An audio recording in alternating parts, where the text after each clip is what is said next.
কিভাবে এসেছে। আমি 10,000 বছর সাধনা করিতে করিতে স্বর্গে ত্রিকোণ আকারে একটি রেখা পড়েছে, উচ্চারণ হয়েছে ব।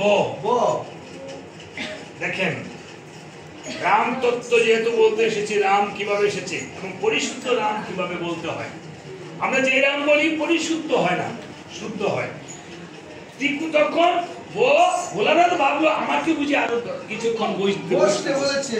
তো আপনারা জানেন ভগবানের 60,000 বছরের, আমাদের 60,000 বছরের সমান হলো ব্রহ্মা বিষ্ণু ভোলানাথের চোখের পলক। ভোলানাথ আরো যখন 10,000 বছর সাধনা করলো, নিচে একটু বিন্দু বসলো, উচ্চারণ হলো কি র।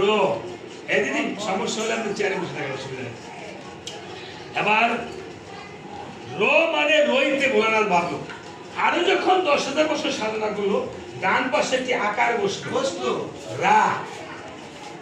রা বলতে দ্বার উঠে কিন্তু বন্ধ হয় না, দ্বার উঠে দ্বার বন্ধ হয় না।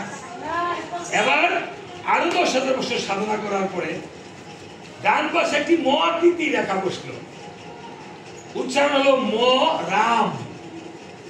এটাকে পূর্ণাঙ্গ রূপ দেওয়ার জন্য আরো 10,000 বছর সাধনা করার পরে ডান পাশে দুটি বিন্দু বসলো বিসর্গ।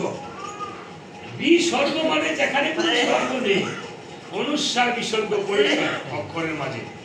সংস্কৃত অক্ষর আছে, হিন্দি অক্ষর আছে, বাংলা অক্ষর আছে।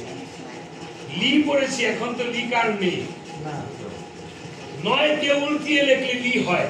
ভগবানের রূপটা লিকার, আর ভগবান 9 বছর পর্যন্ত লীলা করেছে। কথায় বলে যার না হয় 9 বছরে তার হয় না 90 বছরে। 9 বুদ্ধি 20তে বিদ্যা। আপনার বিদ্যা উপার্জন 20 বছরের ভিতরে হয়ে যায়, মানে 16 বছরে মেট্রিক আর 4 বছরে ইন্টার পাস করার পরে সে যেই লাইন নিয়ে পড়ে বোঝা যায় সে এটা হয়ে যাবে। 25-এ ধন 30-এ জন, যার না হয় উপার্জন শাস্ত্র বলছে বিধাতা হয় জীবন, পরে হবে না কখনো পূরণ। তাই এই জন্য নববিধা ভক্তি বলেছে। আসেন, হ্যাঁ উনি আসন করে আসেন, আসছে আসেন, তাড়াতাড়ি আসেন।